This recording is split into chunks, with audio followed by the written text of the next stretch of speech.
Bueno chicos, muy buenos días a todos. Vamos a empezar para intentar ser puntuales. Y muchísimas gracias por estar aquí. Da gusto ver de verdad el salón de actos así. Yo digo, Carlos, hoy vamos a estar las 10 de la mañana, así que hace un poquito de frío. Vamos a estar 3 personas. Bueno, pues no.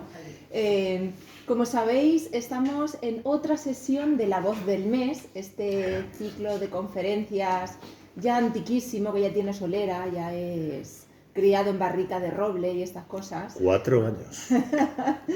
Y para muchos de vosotros es una sesión más porque nos venís acompañando desde el principio en este recorrido por la literatura que, bueno, al principio decíamos que está en los márgenes, que no es tan conocida. En este centro de adultos ya está, bueno, pues en el centro. Literatura principalmente escrita por mujeres y además centrándonos en poetas, con lo cual ya esto es una combinación perfecta de cosas raras. Señoras que se ponen a escribir y alumnos que se ponen a leer poesía, ¿no? Y esta era un poco la idea inicial de Carlos Sáez, mi compañero, profesor de Lengua y Literatura del Centro, que todos conocéis y que los que no conozcáis os presento. En este caso, La Voz del Mes está incluida dentro de toda una semana de actividades que podéis ver en todos los carteles con el nombre de Calendario Violeta, ¿verdad? El lunes fue 25 de noviembre, que entre otras efemérides importantes es el día de la lucha contra la violencia hacia la mujer. Y eso es lo que estamos intentando hacer, ¿no? A través de distintas actividades de distinto tipo, un poco reflexionar sobre, bueno, pues esta situación. Voy a cederle la palabra a Carlos. Para los que no sepáis cómo funciona La Voz del Mes, siempre tenemos un cuerpo principal de la charla, que es Carlos hablando de las autoras, de su obra, de las circunstancias vitales, artísticas, sociales en las que escribieron, y luego yo termino leyendo algunos de los poemas. En esta ocasión estoy muy contenta porque vuelvo a leer algo en italiano, algo en inglés, entonces, bueno, pues ya me siento como más útil, ¿no? Como la niña de idiomas esta que se pone al lado de Carlos para presentarlo, pues vamos a leer algún poema en distintos idiomas, ¿vale? Me callo ya, le cedo la palabra y os doy a todos las gracias por estar aquí. Muchísimas gracias. Bueno.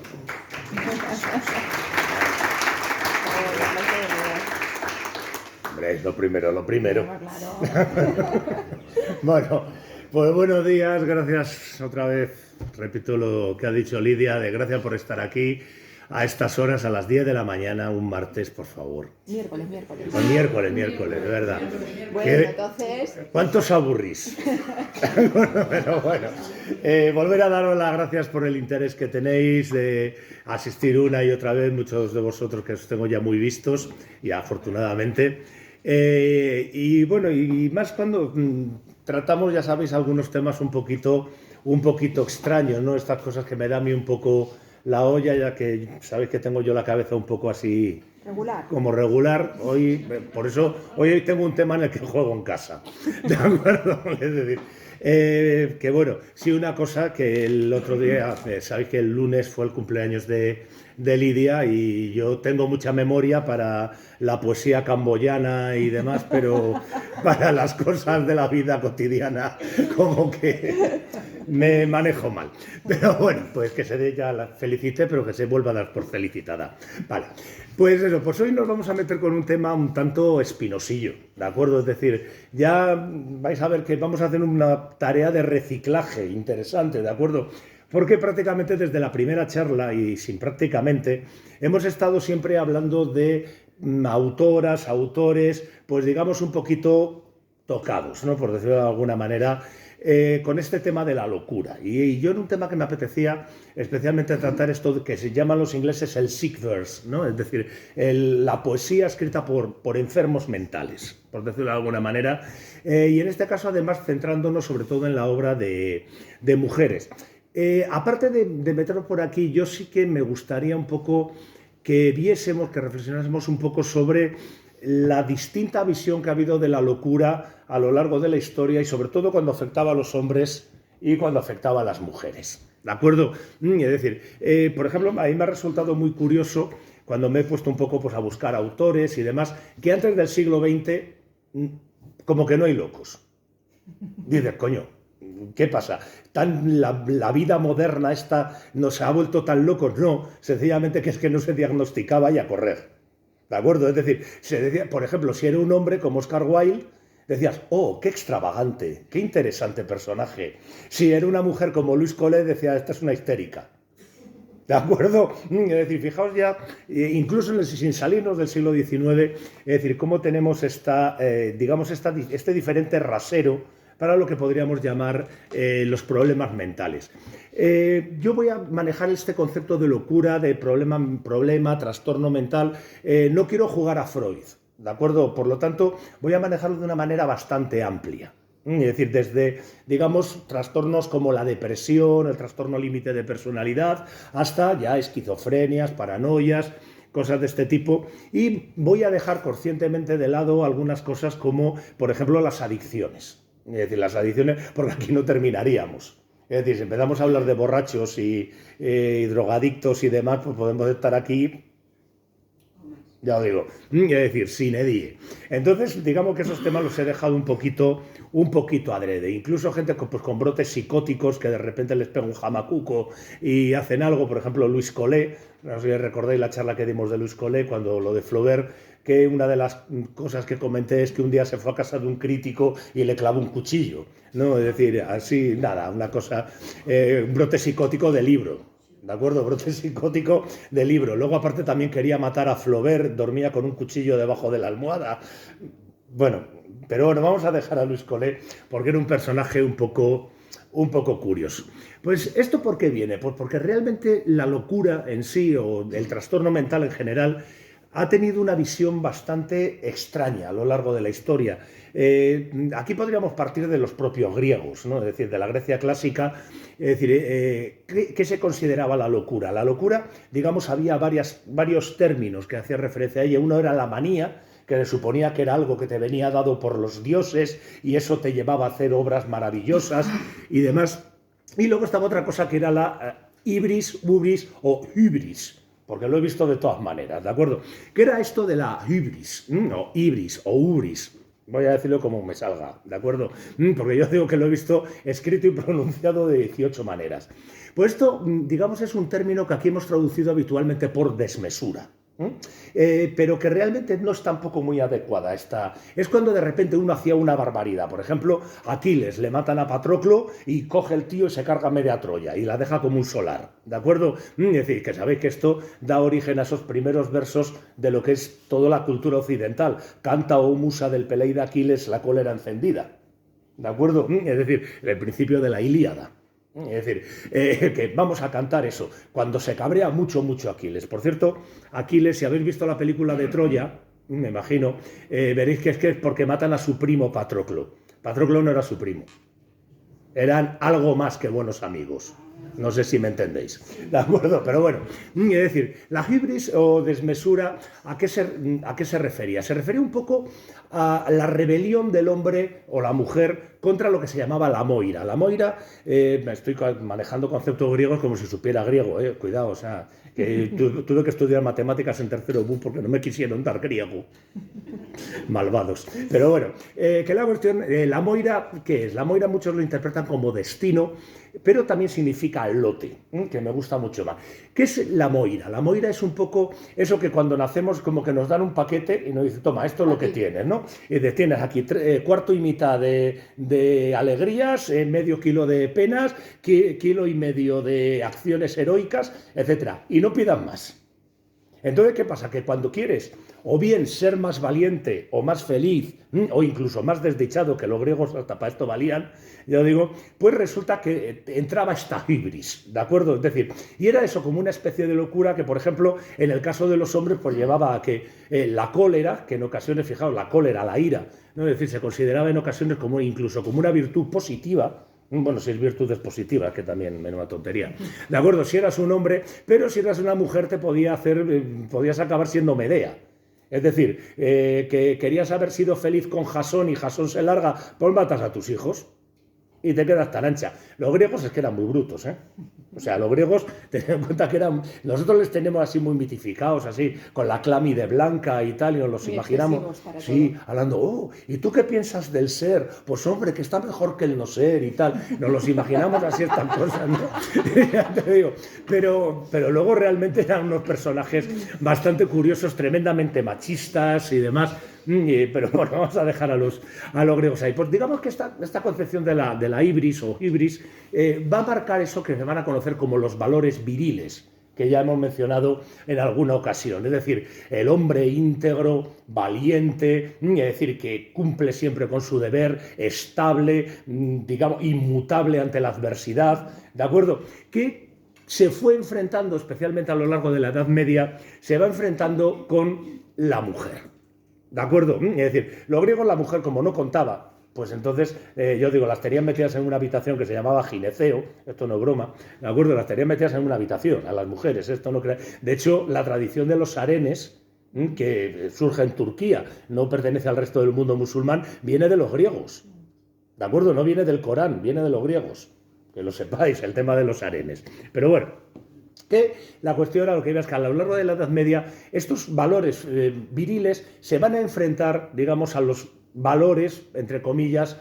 femeninos, ¿de acuerdo? ¿Cómo se hace esto? Mediante un juego de polaridades. Si el hombre es caliente, la mujer es fría. Si el hombre es seco, la mujer es húmeda. Si el hombre es estable, la mujer es inestable, ¿de acuerdo? Y aquí se empieza a forjar, digamos, esta idea de la locura femenina.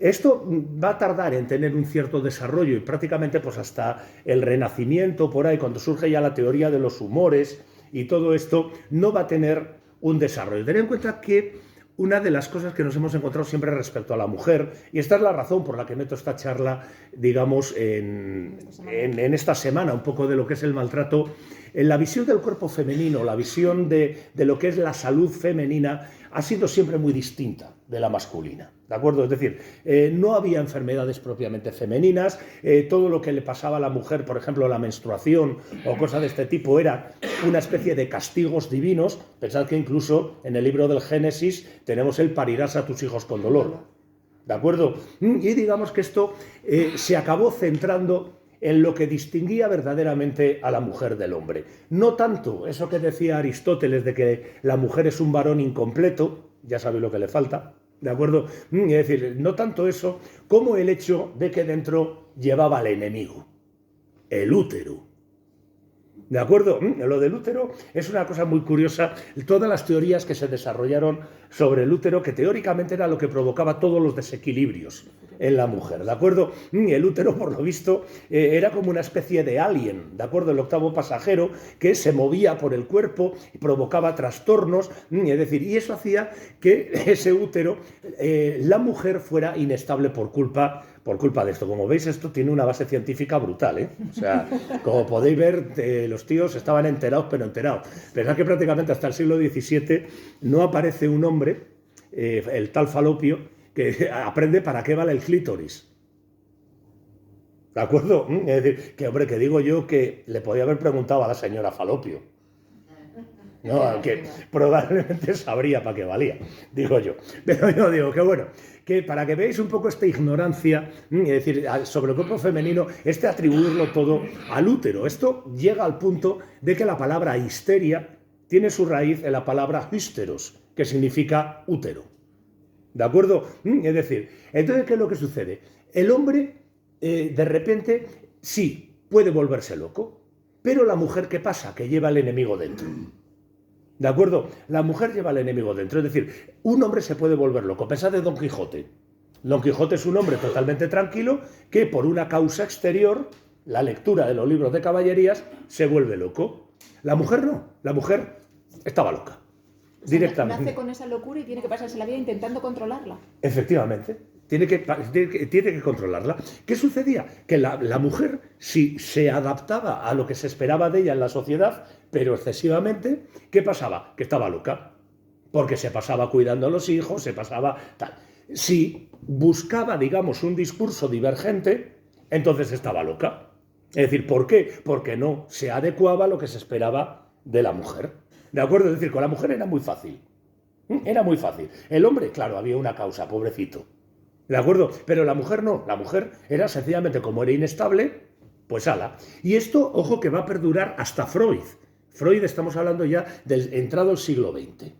Es decir, las primeras décadas, pero estamos hablando del siglo XX.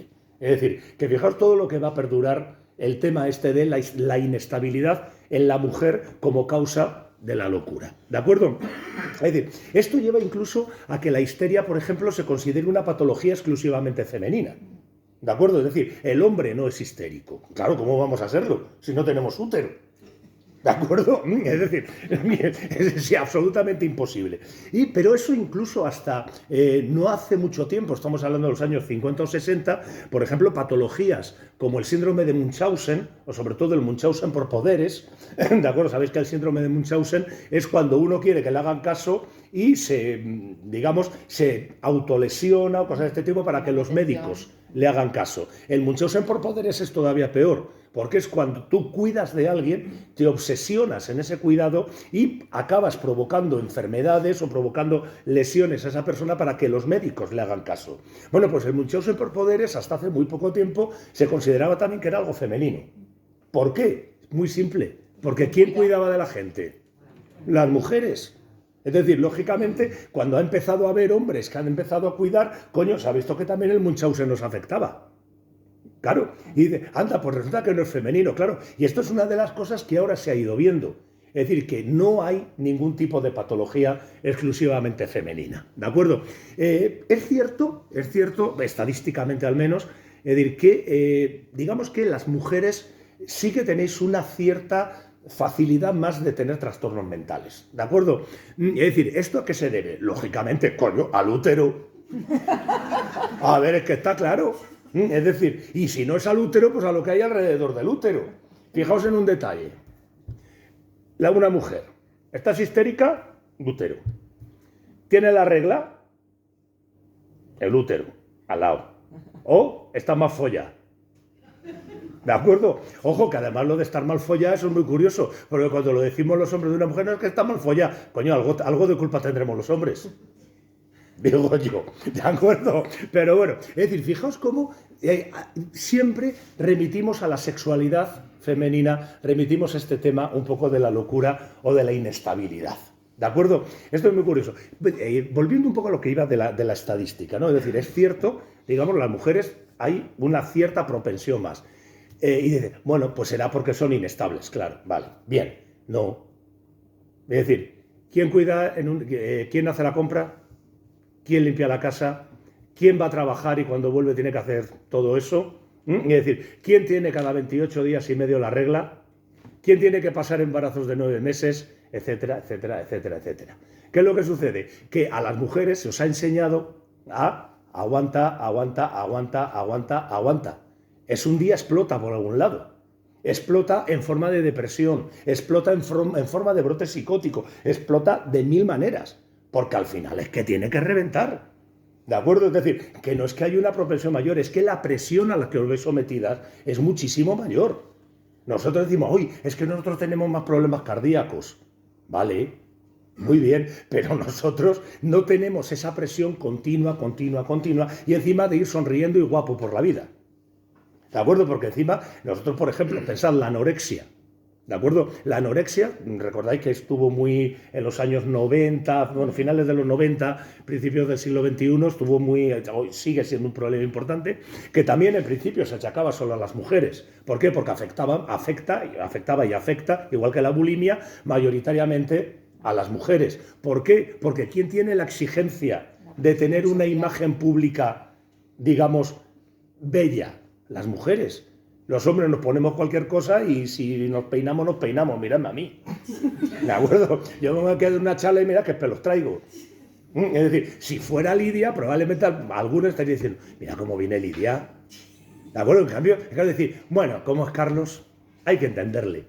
¿De acuerdo? Fijaos en estos detalles, ¿de acuerdo? Todo esto, claro. ¿Te pasa algo? Que te veo muy dejada últimamente. Eso, te veo muy dejada. No, es decir, te pasa algo. Luego ahí está el tema, y ahí ya es el tema de pareja, ¿no? El de, ¿qué te pasa? Tú sabrás. ¿De acuerdo? Cuando os contesten eso, amigos, corred. ¿de acuerdo? Corred. O arrodillaos y pedid perdón. Directamente.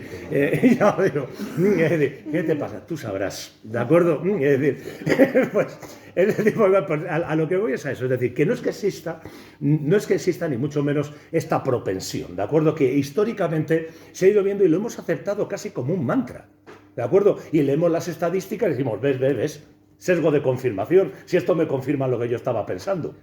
Claro, el problema es que no nos paramos a pensar en por qué se producen estos factores. ¿De acuerdo? Es decir, ¿verdad? Por ejemplo, durante el confinamiento han aumentado muchísimo todo el tema de trastornos mentales. ¿Por qué aumentaron? Sobre todo en las mujeres. Porque al final el 90% de los tíos que hacían en casa, ver la televisión y poco más. ¿De acuerdo? Y esto era así. Esto era así, ¿no? Pero bueno, voy a pasar un poco más a la poesía. ¿De acuerdo? La relación, digamos un poco la segunda línea que quería tratar, que es la relación entre la locura o el trastorno mental y la poesía, que es algo, bueno, la poesía y el arte en general, ¿de acuerdo? Es decir, que es algo que también tenemos como muy asumido, ¿no? Que los poetas son unas personas extravagantes, locas, que piensan sus cosas absolutamente maravillosas, a las que el común de los mortales no podemos acercarnos, ¿no? ¿Esto a qué viene? Esto viene un poco a que tanto la locura, el discurso de la locura, como el discurso poético o el discurso artístico en general, digamos que son discursos que podríamos llamar divergentes, ¿de acuerdo? Digamos que en el mundo hay un discurso central. Este discurso va cambiando con el tiempo, pero bueno, hay un discurso central que podríamos reducirlo en estudia, hazte un hombre de provecho, sienta la cabeza y cásate con una buena chica, ten una familia, etcétera, etcétera, ¿de acuerdo? En el caso de la mujer cambia algunos temas, pero que básicamente este es el discurso central. Esto tiene unos discursos paralelos, etcétera, pero hay discursos que llamamos divergentes, es decir, que van por otro lado. Por ejemplo, la poesía. La poesía interpreta el mundo de una manera muy distinta de cómo lo hace la ciencia o cómo lo hace la psicología. ¿De acuerdo? Perdón, la filosofía. Es decir, la filosofía, digamos, intenta entender el sentido del mundo. La ciencia intenta entender el funcionamiento del mundo. Lo que intenta la poesía es explicar el mundo, que es muy distinto. ¿De acuerdo? Es decir, encontrar las relaciones entre los diferentes elementos, es decir, para decir, bueno, el puzzle funciona de esta manera. ¿De acuerdo? Entonces, en esto se parece mucho al discurso de la locura. ¿De acuerdo? El discurso de la locura es un discurso en el cual todo lo que son los mecanismos lógicos que utilizamos habitualmente para hablar, digamos que quedan desarmados. Entre otras cosas, ¿por qué? Porque el propio cerebro es incapaz de encajar esas piezas. ¿De acuerdo? Y de ahí que, por ejemplo, cuando cogemos el surrealismo, del cual celebramos, por cierto, 100 años, de hecho aquí tenemos a Leonora Carrington, yo digo, es decir, el surrealismo, ¿qué es lo que sucede? Que crean un arte magnífico precisamente porque toman este discurso divergente. ¿De acuerdo? Entonces yo digo, ser hombre y poeta ya era una cosa rara, ya ser mujer y poeta ya era la leche. ¿De acuerdo? Es decir, de hecho, fijaos qué pocas poetisas nos encontramos hasta prácticamente el siglo XX. Nos encontramos muy pocas, las cosas como son. ¿Y por qué? Pues porque sencillamente la mujer, que ya de por sí tiene un discurso divergente, es decir, porque tened en cuenta que el discurso femenino, no digamos ya el discurso feminista, es un discurso divergente del discurso central. Es decir, porque el discurso central, ¿en qué se basa? En el varón blanco heterosexual occidental. ¿De acuerdo? Así de simple. En cuanto ya eres mujer, ya cae todo lo demás. Ya no digamos si hablamos ya desde la homosexualidad, es decir, el lesbianismo, si hablamos desde el feminismo, de este tipo de cosas, entonces la divergencia ya es absoluta, ¿de acuerdo? De ahí que la poesía haya sido utilizada tanto con una finalidad terapéutica, ¿de acuerdo? Es decir, para enfermos mentales hacerles, digamos, escribir, porque es un buen vehículo para ese tipo de discurso desarticulado, como por parte de poetas con problemas mentales, digamos, para poder explicarse un poco qué demonios les está pasando, ¿de acuerdo? Aquí habría que distinguir entre lo que son locos poetas y poetas locos. ¿De acuerdo? Es decir, un loco que en un momento determinado puede escribir una poesía que puede ser magnífica, ¿de acuerdo? Y un poeta que está afectado por la locura y la utiliza como un elemento, digamos, como un elemento poético. ¿De acuerdo? Aquí tenemos varios casos. Aquí en España, por ejemplo, tenemos al gran Leopoldo María Panero. Yo digo que este hombre, a ver, vivía en el manicomio de Mondragón, ¿de acuerdo? O sea, que es que Con eso lo digo todo. Este estaba... Bueno, es que los Panero... No sé si habéis visto la película del Desencanto. Si no la habéis visto, vedla. ¿De acuerdo? Joder, los Panero. ¿De acuerdo? Los hijos de Leopoldo Panero. Madre mía. Unos personajes. Pues ya os digo. Pues Leopoldo María Panero, por ejemplo, coge y articula su poesía a partir de ahí. Pero Rimbaud, por ejemplo, ya lo había hecho en el siglo XIX. ¿De acuerdo? ¿Por qué? Porque digamos que el hombre, el poeta, hombre, digamos que tiene más tendencia a eso, a decir, bien, tengo este tipo de discurso, voy a usarlo como una herramienta, ¿de acuerdo? Sin embargo, en el caso de la mujer no se produce esto, sino que las mujeres lo que hacen a través de la poesía es intentar decir, ¿qué me está pasando? Es decir, ¿qué me está pasando? Es decir, intentan abandonar ese discurso desarticulado para intentar crear un discurso coherente que les permita explicar qué demonios está pasando en esa cabeza. ¿De acuerdo? Es el caso, por ejemplo, de Silvia Plath. Es el caso de Alda Merini, la magnífica Alda Merini. ¿De acuerdo? Es decir, fijaos que aquí, os decía al principio que estamos haciendo una especie de reciclaje. ¿De acuerdo? Porque el año pasado hablamos de Silvia Plath, hoy va un poema de Silvia Plath. Hace 3 o 4 años hablamos de las poesías italianas, hablamos de Alda Merini, hoy va Alda Merini. ¿De acuerdo? A ver, no es que no tuviera ganas de trabajar, es que me venía muy bien. ¿De acuerdo? Es que me venían estupendamente. Y yo digo, ¿qué es lo que hace, por ejemplo, Alda Merini? Alda Merini cuenta su experiencia en un manicomio, es decir, ella estuvo internada, yo digo, no sé exactamente el diagnóstico, ella está internada y utiliza la poesía para intentar decir, mirad lo que me ha pasado. Es decir, mirad lo que me ha pasado. Quiero saber por qué a mí me pasa esto. ¿De acuerdo? Ahí, digamos, hay como una angustia detrás que, por ejemplo, en la poesía escrita por hombres no se ve. La poesía por hombres es más, volvemos, la hibris, esa desmesura, ¿no? El principio de la canción del llanero solitario de Leopoldo María Panero, Berz barrabum, qué espuma. Así empieza. ¿De acuerdo? Dice, ¡buah! Ese discurso, qué bien me queda para iniciar un poema. Es decir, pero yo digo, aquí no, aquí hay una serenidad mucho mayor. Por ejemplo, hoy tenemos el caso de Alejandra Pizarnik. Alejandra Pizarnik, una poetisa argentina, por cierto, que empezamos hablando, la primera charla, el vídeo desgraciadamente se ha perdido, de Alfonsina Storni, otra poetisa que acaba suicidándose. ¿De acuerdo? La lista de suicidas es tremenda. Bueno, el primer año yo creo que nos salieron 3 o 4 suicidas. Sí. O sea, sin comerlo ni beberlo, cuando nos quisimos dar cuenta, entre unos y otros, entre los alemanes, los no sé qué, nos habían salido 4 o 5 suicidas. Decimos, pero bueno, ¿qué está pasando aquí? ¿De acuerdo? Es decir, Alfonsina Storni, por ejemplo, se suicida. Alejandra Pizarnik se va a suicidar también. ¿De acuerdo? Alejandra Pizarnik, que es internada en su momento por un trastorno límite de personalidad. ¿De acuerdo? Lo que psiquiátricamente se conoce como el borderline. Nada que ver con Amador Rivas. ¿De acuerdo? O sea, nada que ver con lo de aquí no hay quien viva, con lo del borderline. Es decir, digamos ese trastorno que no es que estés perdido, pero te queda... ¿De acuerdo? A mí fue en la última baja que tuve yo psicológica, me diagnosticaron TLP. Es duro, ¿eh? Joder. Y ahora yo te veo mirarme ahora con unos ojos distintos, ahora que lo sabes.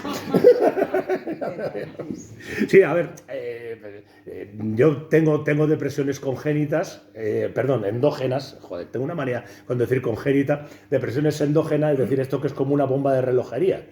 Es decir, que estás ahí, que cualquier día haces ¡ay! ¿De acuerdo? Es decir, no necesitas una causa ni nada, entonces cada día que pasa es como que queda menos para que venga. ¿De acuerdo? O sea, es una cosa bastante... Hay que aprender a vivir con ello. Luego, aparte, soy neurótico perdido. Tendréis que ver cuando me visto. Bueno, yo no me visto. Yo tengo un ritual de investidura. ¿De acuerdo? O sea, desde cuando me quito el pantalón del pijama, lo hago un rollito y lo pongo en el centro de la cama. Me empiezo a vestirme una cosa a otra por el orden, la camisa andando por el pasillo, pero cada botón tiene que estar abrochado a un determinado punto. En fin, lo primero que he hecho nada más llegar aquí ha sido colocar este taco de folios que estaba movido. O sea, no os podéis imaginar lo que es esto. Lo mío es un TOC, o sea, un trastorno obsesivo compulsivo, pero no diagnosticado. Pero de libro. ¿Desde pequeño, Carlos? Sí, de toda la vida. O sea, yo de toda la vida. O sea, a ver, yo me acostumbro a vivir con ellos, me lo tomo con un cierto humor porque ya no... A ver, son 56 años con ellos, entonces ya dices... Pero vamos, que de verdad que es de cachondeo, ¿eh? O sea, lo mío es de cachondeo. Porque además es que hasta para coger el tenedor, o sea, este no. Una cosa se pasa mal, ¿eh? Se pasa mal. Porque además esto ya no es la cosa de que tengas que hacerlo, porque lo que no entendemos de la neurosis, esta cosa es que todos estamos un poco neuróticos, es decir, hemos normalizado como que todos estamos un poco locos. No, la diferencia entre un neurótico y alguien que tiene una manía o esto, ¿cuál es? Que es que el neurótico sufre cuando no hace eso. ¿De acuerdo? Si yo me abrocho mal la camisa, no os cuento el día que paso. ¿De acuerdo? O si me ato los cordones en la misma habitación donde me he puesto los zapatos. Sí, te veo que dices, que podéis fliparlo.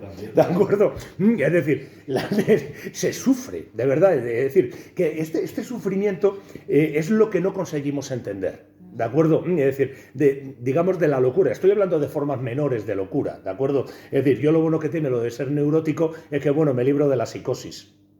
¿De acuerdo? ¿Por qué? No lo sé por qué, pero no, los neuróticos no solemos tener brotes psicóticos. Que yo, ¿de acuerdo? Es decir, no solemos, no lo sé. Tened en cuenta que de cualquier manera todo este campo de la mente es un campo que, aunque esté estudiado por la psiquiatría, la psicología, tened en cuenta que sigue teniendo un problema básico, que es lo que llamamos el principio del campo. ¿Qué demonios es la mente? ¿De acuerdo? ¿Cómo vamos a estudiar la mente si no sabemos ni siquiera lo que es? ¿De acuerdo? ¿Dónde está la mente? ¿Un pianista dónde tiene más mente? ¿En los dedos o en el cerebro? Un futbolista, Messi, ¿dónde tiene más mente? ¿En los pies o en la cabeza? ¿De acuerdo? Cuidado con esto, ¿de acuerdo? Es decir, no es ninguna tontería. Yo toco instrumentos musicales y yo sé que cuando toco no pienso. Piensa los dedos. Piensa los dedos por mí. O sea, yo no tengo que pensar. Yo leo la partitura, eso sí. Pero son los dedicos los que tiquiriquiriquiriquiriquirín. ¿De acuerdo? Es decir, que el campo de la mente, yo digo, de cualquier manera insisto, que no quiero jugar a Freud. ¿De acuerdo? No quiero jugar a Freud. Es una cosa que no me apetece absolutamente nada. Pero que yo digo que a lo que voy es que, digamos, el hombre, digamos que tiene una facilidad mayor, por así decirlo, para aprovechar este discurso que la mujer. ¿Por qué? Porque en la mujer se supone que esto no se tiene que dar. Porque ¿a qué se tiene que dedicar la mujer? A estar bien. ¿Para qué? Para que su maridito esté bien, para que su hijo esté bien, para que esté bien, para estar mona. ¿De acuerdo? Es decir, todo esto, ¿qué es lo que sucede? Cuando a una mujer que tiene la capacidad, digamos, poética para poder expresarse como Dios manda, ¿qué es lo que pasa?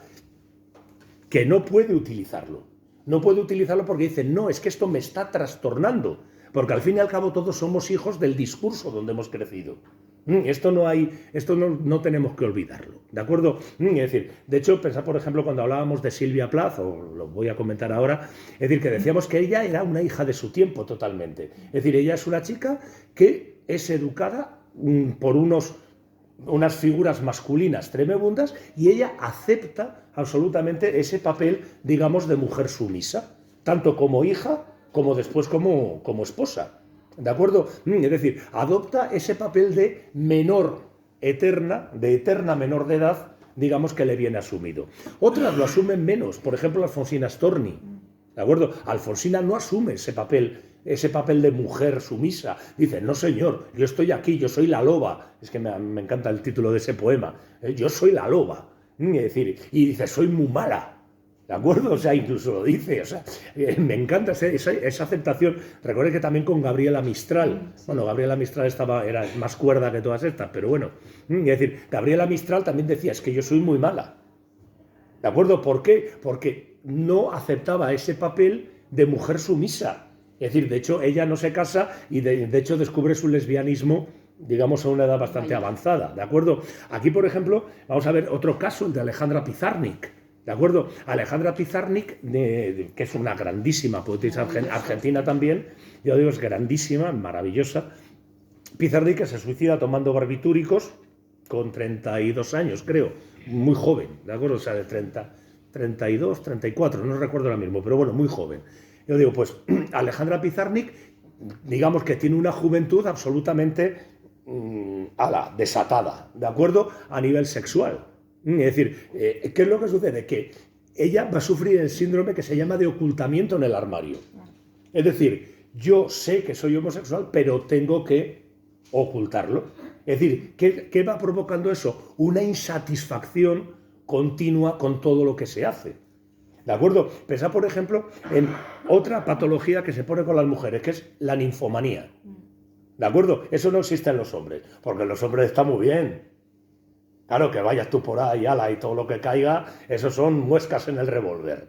¿De acuerdo? Es decir, la ninfomanía, por ejemplo, hoy en día ya sabemos que viene provocada, si es que existe, ¿de acuerdo? Si es que existe, digamos, esta promiscuidad a lo salvaje, viene provocada por la anorgasmia. Es decir, por la carencia de orgasmo, que hace que uno esté buscando esa satisfacción sexual una y otra vez. ¿De acuerdo? Es decir, que pensad que realmente estamos hablando de que la sexualidad influye muchísimo en estas cosas. Cuando estamos hablando de que los hombres hemos podido no reprimir nuestra sexualidad, claro, lógicamente, digamos que estamos más tranquilos, entre comillas. ¿De acuerdo? Las mujeres tradicionalmente habéis tenido que reprimir esa sexualidad. ¿De acuerdo? Entre otras cosas porque, por ejemplo, el adulterio era delito. ¿De acuerdo? Es decir, que estaba incluso penada penalmente una promiscuidad. El adulterio femenino. ¿No? El adulterio femenino, claro. Claro, bueno, hombre, el masculino, a ver, son cosas. El masculino, a ver, a ver, los hombres ya sabéis que tenemos unas necesidades que, si no nos lo dan en casa, pues, ¿de acuerdo? Fijaos este discurso, es decir, este discurso, ¿cuántas veces lo hemos oído? En muchos países sigue siendo delito. Sí. Es decir, yo me refiero al sistema penal español. Al sistema penal español, pero sí, efectivamente, el adulterio en muchos países, y no solo países musulmanes, y no solo musulmanes, es decir, el adulterio sigue siendo efectivamente delito. El adulterio, como decía Lidia, femenino. Claro, porque no, el hombre es otra cosa. ¿De acuerdo? Es decir, fijaos un poco, lógicamente, claro, ¿cómo no va a afectar más la locura? ¿De acuerdo? ¿Cómo no va a afectar más la locura? Pero si es que es lógico, la presión social, la presión de la pareja. Es decir, pensad en una mujer que se case con un hombre que le salga malo. ¿De acuerdo? Como los melones. Es decir, me ha salido malo el marido. No digo malo de violento ni nada de esto. Que le salga un capullo. ¿De acuerdo? Hablando en plata. Es decir, un atontado que no tenga conversación, que esté todo el día tumbado en el sofá, de estas de chocho, tráeme una birra. ¿De acuerdo? Es decir, pues imaginaos esa mujer cómo tiene que acabar. ¿De acuerdo? Es decir, a lo mejor estoy despertando en algunas, decir, Dios mío, ¿qué estoy haciendo con mi vida? ¿De acuerdo? Es decir, no, cuidado. A ver, esto nos reímos, porque lo digo de una manera así un poco tal, pero tiene muy poca gracia, ¿eh? Si lo pensáis, esto tiene muy poca gracia. Esto es como cuando nos reímos en las novelas de Cela, que dices, hostia, ¿hasta qué me estoy riendo? ¿De acuerdo? Pues aquí esto, pensadlo que es un poco lo mismo. Es decir, si a esto le añadimos esa situación laboral, si añadimos una serie de factores, que digamos, de presión social, de presión estética, de modelos, ¿de acuerdo? ¿Qué modelos tenemos los hombres? ¿Qué modelos masculinos hay?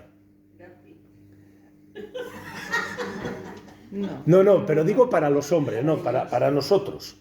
No tenemos. Fijaos, no tenemos. ¿De acuerdo? Sin embargo, ¿cuántos modelos femeninos hay? Así. ¿De acuerdo? Es decir, y encima cada 3 años cambia. ¿De acuerdo? Cada 3 años, sí, cambia el concepto de belleza. De repente se llevan los pechos grandes, luego de repente se llevan los pechos pequeños. Luego de repente se lleva, yo qué sé, los pelos en las orejas, pues y a los 3 años se quitan los pelos de las orejas. Las cejas nos tienen muertas. Ahora, el tema de las cejas. A ver qué haces ahora, toda la vida depilándote porque la moda era una ceja súper finita, súper no sé qué, y ahora de repente dices, pero si me he cargado la ceja y ahora se lleva la ceja poblada. Los pitillos, los pantalones pitillo. Cuando yo más gordita estaba, era cuando se llevaban los pantalones ajustados pitillo. Y de repente con el tiroides empecé a adelgazar y yo estaba estupenda en una 36-38, fijaos que se entienda el discurso de estupenda, por favor, dentro de este contexto. y de repente pata de elefante. Y digo, me cago en la leche, sí que voy al revés de todo. Entonces, es verdad, eso no os pasa a vosotros, ¿no? No, yo llevo nos usando... mata. Yo llevo usando el mismo tipo de ropa desde los 16 años. Pantalones vaqueros negros, zapato de cordón, calcetines negros, camisa de un solo color, desde los 16 años.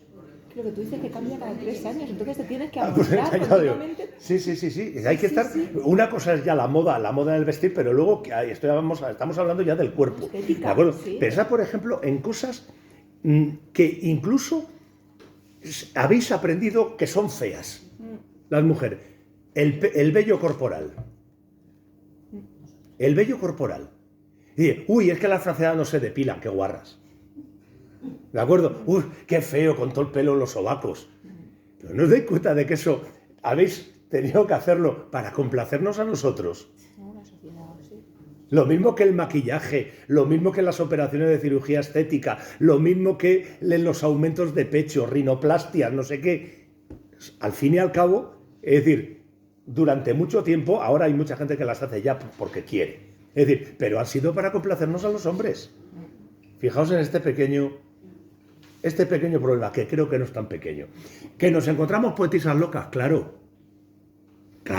Y artistas locas, claro, pensad en Camille Claudel. Ahora, si pensamos en Camille Claudel, es decir, una de las mejores escultoras, y bueno, de los escultores en general de la historia del arte, ella era amante de Rodin, ¿de acuerdo? Bien, ¿qué sucedía? Que el que tenía éxito era él. Y ella, que era una escultora magnífica, quedaba siempre aparte. Había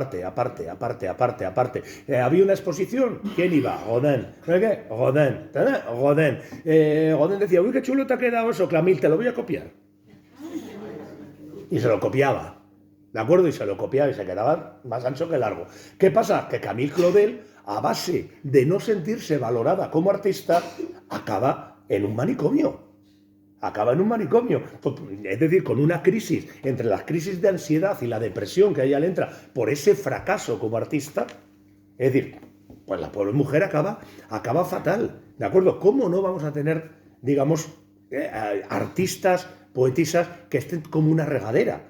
Es decir, pensad que es que cogemos la lista, empezamos por Virginia Woolf, seguimos por Alfonsina Storni, Alejandra Pizarnik, nos salen cientos de suicidas, ¿de acuerdo? Hombre, hombres también salen, Hombres también salen, pero en los hombres, fijaos, Hemingway, el macho. Hemingway, cuando él ve que empieza su decadencia física, ¡pum!, se vuela la cabeza de un tiro. ¡Qué macho soy! ¿De acuerdo? ¡Qué macho soy! ¡Pumba! Es decir, con un revólver que haga bien ruido ahí, ¡pumba! Que se note que se ha muerto Hemingway. ¿De acuerdo? Pero normalmente suelen ser lo mismo, Larra, ¿no? O sea, Larra cuando se suicida, y fijaos que Larra no lo vemos normalmente como un personaje especialmente macho, ¿no? Es decir, bueno, pues resulta que van su hermana y Pepita, la que había sido su novia, a comer a su casa y, bueno, pues nada, comen y cuando se van y de bueno, venga, venid cuando queráis, hala, venga, hasta luego, Mariano, hasta luego, chicas, hala, venga, pum, pum, pum, y cuando iban por la escalera oyeron el tiro. Y dice, pero bueno, ¿este tío? O sea, para decir, fijaos, tú me has hecho daño, vas a llevar eso en la cabeza siempre.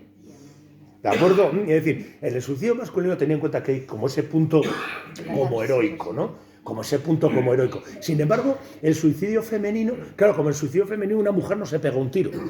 ¿De acuerdo? Normalmente la forma de suicidarse una mujer es o bien cortándose las venas o sobre todo con barbitúricos. ¿De acuerdo? Con barbitúricos. Es decir, fijaos, hasta en el lecho de muerte, hasta en el suicidio, se intenta no quedar feo. Fijaos en ese detalle. Hasta en el suicidio se intenta no estropear la belleza. Es decir, pensad lo que tiene más tela de lo que parece. ¿De acuerdo? ¿Hasta qué punto todos estos discursos culturales, eso que he llamado el discurso central, nos afecta? ¿De acuerdo? Es decir, el suicidio, tengo aquí la escopeta, me meto los cañones en la boca. No. Es que luego, ¿cómo me van a ver en el ataúd? ¿De acuerdo? Es decir, eso es algo, evidentemente no se piensa así, ¿de acuerdo? Pero es algo que está ahí en la cabeza. ¿De acuerdo? O sea, tened en cuenta que cuando hablamos de estos temas, es un tema que a mí me encanta que por fin esté saliendo. Es decir, que se hable de que ahora mismo la segunda causa de muerte en España es el suicidio. ¿De acuerdo? Creo que sale a 4 o 5 diarios, que se dice muy pronto. ¿De acuerdo? Es decir, de estas cosas hay que hablar y hay que saber entenderlas. Es decir, ¿por qué? Porque es que si no, todo esto va quedando ahí oculto, lo vamos metiendo en un cajón y no quiero verlo, no quiero verlo. Pensad que nosotros estamos en una sociedad donde tendemos a ocultar todo lo que nos molesta. La muerte a los tanatorios, los ancianos a las residencias, la locura, nos la callamos. ¿De acuerdo? No hablamos de ello. Pues no, señor, hay que hablar. Es decir, hay que hablar y hay que sacar esto y ver cómo nos afecta e intentar entender por qué vienen, digamos, cuáles son las causas que llevan a este tipo de cosas. En mi caso no hay ninguna causa social. Yo nací raro. ¿De acuerdo? Yo vengo con una tara de fábrica y esto es lo que hay. ¿De acuerdo? Es decir, lo que dice Lidia, un lote defectuoso. ¿De acuerdo? Es decir, pero bueno, pero que digamos que sí que es cierto que muchos de estos trastornos, es decir, la ansiedad, depresión, pánicos, etcétera, con una mejor situación laboral, con una mejor situación social, con una conciencia de todos, de que todos estamos en el mundo, igual, no voy a decir que se arreglasen, pero probablemente tendrían una incidencia bastante menor. E insisto, no quiero jugar a Freud, ni quiero jugar aquí a sociólogo.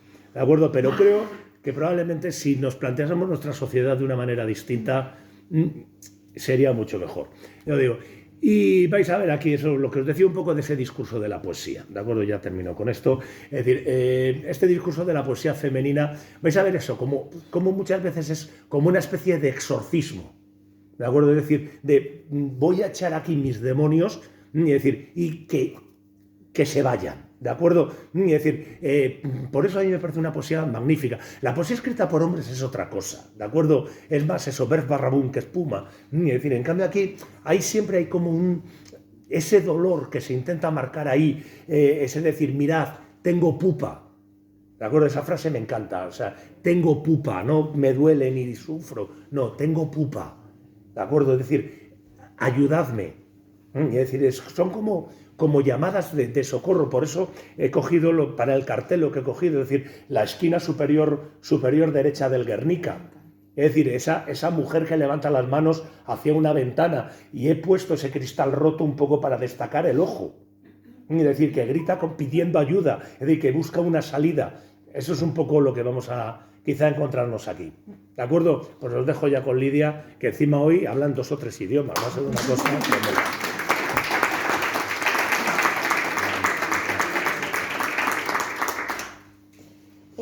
Chicos, empiezo leyendo un poema de Alda Merini que nos habla un poco de cuál es su experiencia como enferma psiquiátrica dentro de un hospital psiquiátrico, de un manicomio.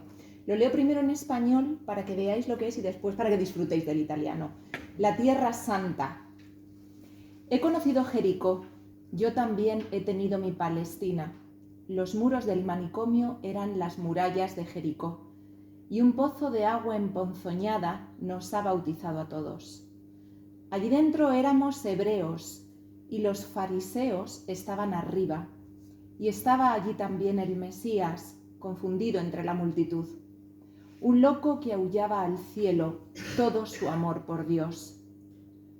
Todos nosotros, banda de ascetas, éramos como los pájaros, y cada tanto una red oscura nos hacía prisioneros, pero íbamos hacia la mies de nuestro Señor y Cristo el Salvador. Fuimos lavados y enterrados, olíamos a incienso.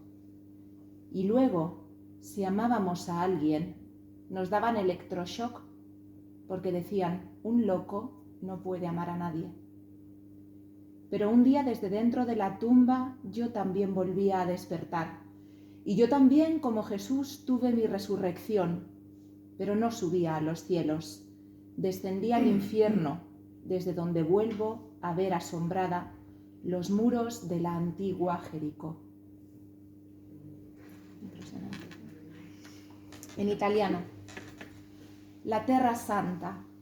Ho conosciuto Jericó, ho avuto anch'io la mia Palestina. Le mura del manicomio erano le mura di Jericó, e una pozza di acqua infettata ci ha battezzati tutti. Lì dentro eravamo ebrei e i farisei erano in alto e c'era anche il Messia confuso dentro la folla. Un pazzo che urlava al cielo tutto il suo amore in Dio. Noi tutti, branco di asceti, eravamo come gli uccelli e ogni tanto una rete oscura ci imprigionava, ma andavamo verso la messe di nostro Signore e Cristo il Salvatore. Fummo lavati e sepolti, odoravamo di incenso e dopo, quando amavamo, ci facevano gli elettroshock, perché dicevano un pazzo non può amare nessuno. Ma un giorno da dentro l'avvello anch'io mi sono ridestata e anch'io come Gesù ho avuto la mia resurrezione, ma non sono salita ai cieli, sono discesa all'inferno, da dove riguardo stupita le mura di Gerico antica. Una pasada.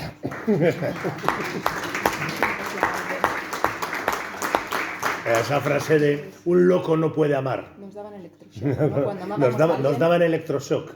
Un loco no puede amar. O sea, es brutal. Es impresionante esto. Es brutal. Uy, tengo así, me dan como escalofríos. Silvia Plath, también la conocemos, es amiga nuestra de hace unos años, y tiene últimas palabras. No quiero una simple caja, quiero un sarcófago, con rayas de tigre y una cara pintada, redonda como la luna, que mire. Quiero estar mirándoles cuando lleguen, recogiendo entre mudos minerales las raíces. Ya puedo verles con sus caras pálidas, a años luz. Aún no son nada, ni siquiera bebés, y les imagino sin padres ni madres como los primeros dioses. Se preguntarán si fui importante. Debo azucarar y conservar mis días como frutas. Mi espejo se nubla, un poco más de aliento y ya no reflejará nada. Las flores y los rostros palidecen como una sábana. No confío en el espíritu, huye como el vapor en los sueños, por la boca o por los ojos. No puedo pararlo. Un día no volverá. Las cosas no son así. Se quedan con sus lustres particulares, calentadas por el manejo excesivo. Casi ronronean. Cuando las suelas de mis pies se enfríen, el ojo azul de mi tortuga me confortará. Dejadme mis cacerolas de cobre, que mis botes de maquillaje florezcan en torno a mí como flores nocturnas de buen olor. Me envolverán en vendas, pondrán mi corazón bajo mis pies en un limpio lugar. Apenas me conoceré. Todo estará oscuro y el brillo de todas estas pequeñas cosas será más dulce que el rostro de Ishtar. O sea, como una despedida, ¿no? Estas últimas palabras. Sí, es algo así. Espera que viene la versión inglesa. La tuya es muy buena, ¿eh? Silvia Plath, y el título en inglés es Last Words, como últimas palabras. I do not want a plain box, I want a sarcophagus, with tigery stripes and a face on it, round as the moon to stare up. I want to be looking at them when they come, picking among the dumb minerals, the roots. I see them already, the pale, star-distant faces. Now they are nothing, they are not even babies. I imagine them without fathers or mothers, like the first gods. They will wonder if I was important. I shoot sugar and preserve my days like fruit. My mirror is clouding over. A few more breaths, and it will reflect nothing at all. The flowers and the faces whiten to a sheet. I do not trust the spirit. It escapes like steam in dreams. Through mouth hole or eye hole, I can't stop it. One day it won't come back. Things aren't really like that. They stay, their little particular lusters, warmed by much handling. They almost pour. When the soles of my feet grow cold, the blue eye of my tortoise will comfort me. Let me have my copper cooking pots. Let my rouge pots bloom about me like night flowers with a good smell. They will roll me up in bandages. They will store my heart under my feet in a neat parcel. I shall hardly know myself. It will be dark, and the shine of these small things sweeter than the face of Ishtar. Ahora sí.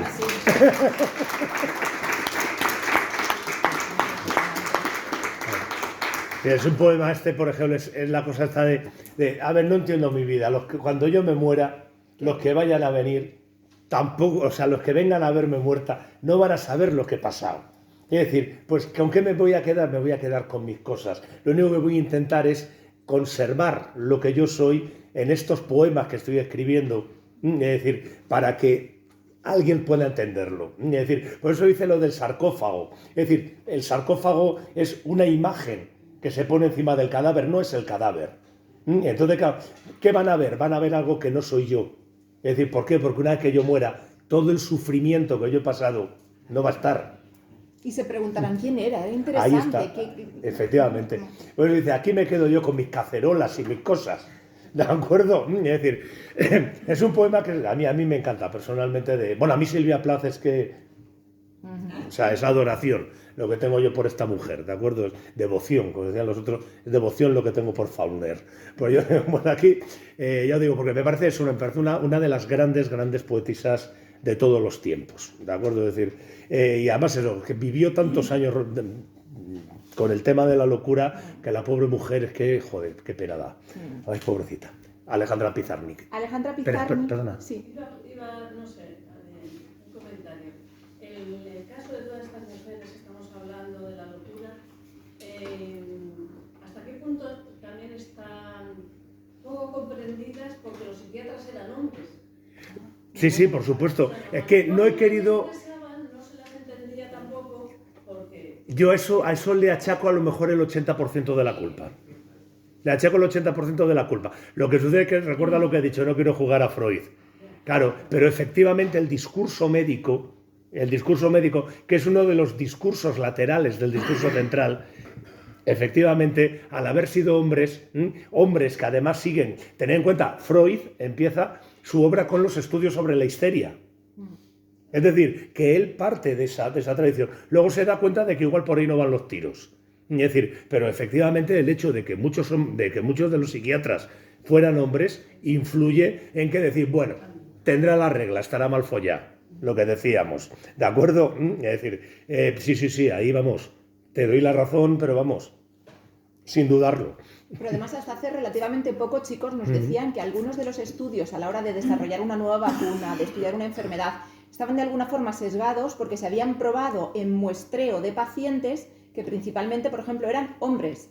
Entonces, de repente, esta vacuna o esta medicación en hombres tenía un efecto determinado. No hay que negar las diferencias biológicas que existen entre distintos cuerpos de hombres y mujeres, y sin embargo, hasta hace relativamente poco, estos pacientes de prueba, de muestra, ¿no?, donde se estaban haciendo estos testeos, empiezan a ser también mujeres y decir, anda leche, si nos estamos dando cuenta que en hombres afecta en esto y en mujeres, que tenemos una carga hormonal distinta, en fin, ya sabéis, afectan de esta otra manera. O sea, hasta hace relativamente poco es que todo el cuerpo médico, gran parte del cuerpo médico, ya ha cambiado muchísimo, eran hombres, y además todos los casos estudiados y toda la literatura médica anterior era sobre casos de hombres. Entonces... Pensad en el cáncer de mama. El cáncer de mama, por ejemplo, hasta hace pocos años, casi inmediatamente se trataba con radiología. Es decir, y eso cuando no se iba directamente a la mastectomía. ¿De acuerdo? Es decir, se trataba... ¿Por qué? Porque la quimioterapia que se utilizaba estaba pensada para hombres. Entonces, ¿qué era lo que sucedía? Que las mujeres apenas hacía efecto. Como no hacía efecto esa quimioterapia, se decía, pues es que el cáncer es muy resistente. ¿Qué hacemos? Radio. Claro, y al final se acababa con la mastectomía. ¿De acuerdo? Es decir, y es el tema este de que el discurso médico en general, no solo el discurso psiquiátrico, el discurso médico en general, ya os digo, ha estado hecho por hombres para hombres. ¿De acuerdo? Vuelvo a comentar, creo que lo comenté ya en alguna ocasión, el tema este de las fiebres puerperales. ¿De acuerdo? Las fiebres puerperales, pues hasta, digamos, el siglo XX, eran, digamos, la primera causa de muerte entre las parturientas. Es decir, tú coges las fiebres puerperales y normalmente cascabas. Y además eran teóricamente muy contagiosas. Y un tío en Viena, no recuerdo ahora mismo el nombre, sé que fue en Viena, él tenía una sección de la maternidad en la cual apenas había muertes por las fiebres puerperales. Mientras que las demás caían como moscas. Y un día coge el tío y se pone a ver qué hacemos nosotros o qué no hacemos, qué hacen o no hacen los demás. Y se da cuenta el tío y dice, hostias, que es que claro, nosotros entre parto y parto nos lavamos las manos. Claro, ¿qué sucedía? Que en las otras secciones, si esta mujer tenía fiebres puerperales, yo iba a la segunda, a la tercera, a la cuarta y se lo iba contagiando a todas. Entonces caían como moscas. Y entonces este dijo, chicos, parad las máquinas. Vamos a lavarnos las manos y morirán menos mujeres. No le hicieron ni caso, siguió insistiendo y ¿sabéis lo que consiguió? Que le despidieran.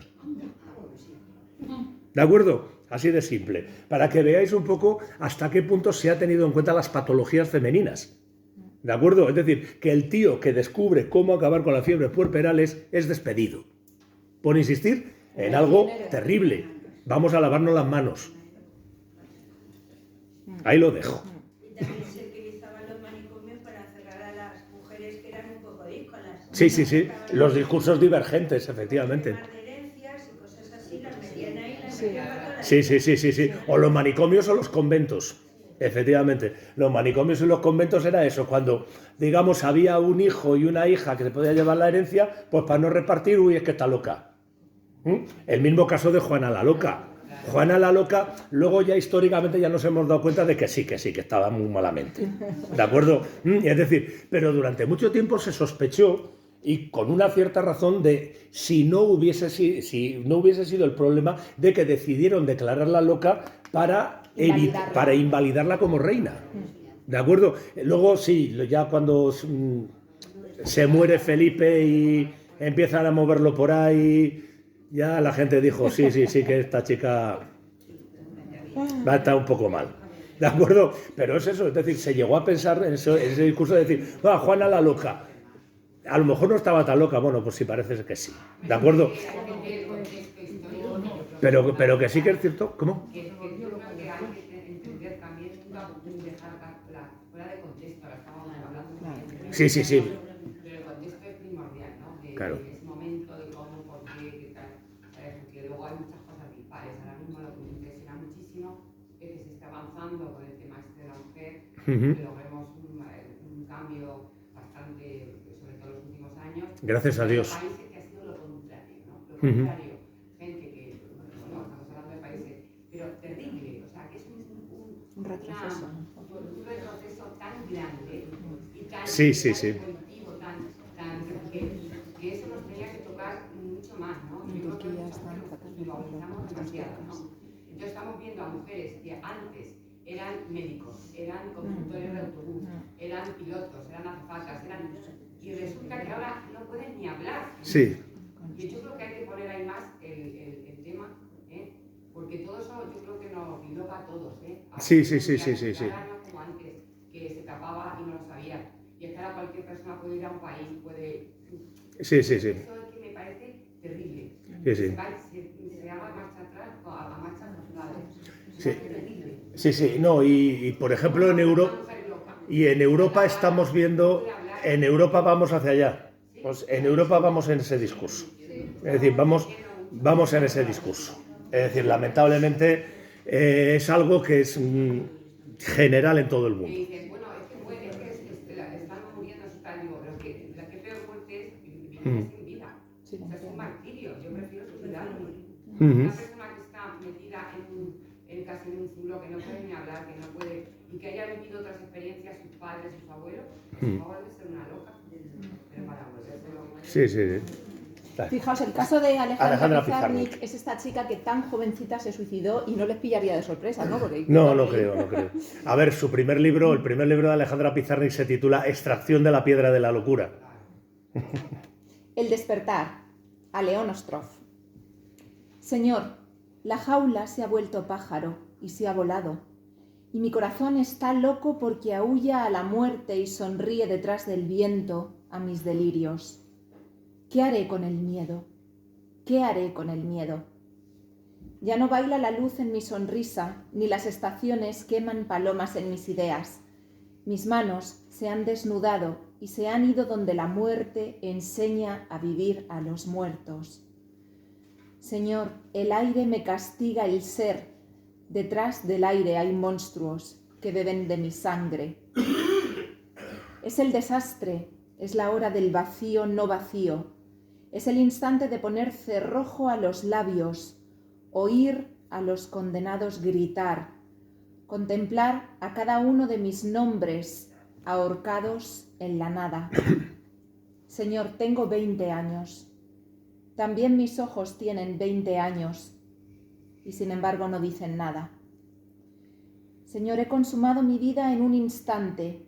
La última inocencia estalló. Ahora es nunca o jamás, o simplemente fue.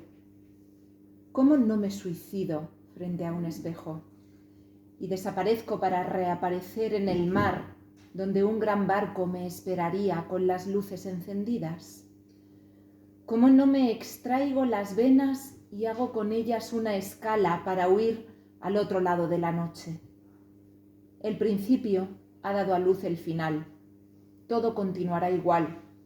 Las sonrisas gastadas, el interés interesado, las preguntas de piedra en piedra, las gesticulaciones que remedan amor, todo continuará igual. Pero mis brazos insisten en abrazar al mundo porque aún no les enseñaron que ya es demasiado tarde. Señor, arroja los féretros de mi sangre. Recuerdo mi niñez cuando yo era una anciana. Las flores morían en mis manos porque la danza salvaje de la alegría les destruía el corazón. Recuerdo las negras mañanas de sol cuando era niña, es decir, ayer, es decir, hace siglos.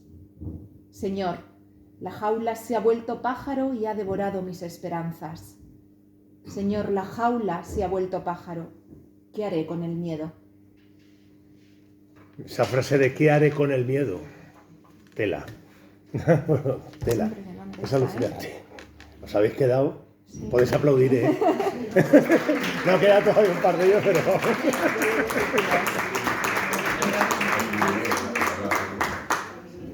Vale. Bueno, dos cositas rápidas.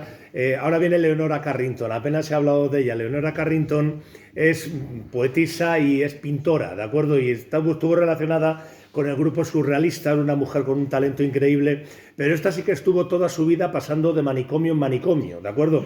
El primero fue el de Santander, que lo sepáis, ¿de acuerdo? Es decir, pero estuvo toda su vida pasando de uno a otro, cuando no era por una cosa era por otra, luego además en terapias de desintoxicación y murió como con 90 años, atención, ¿eh?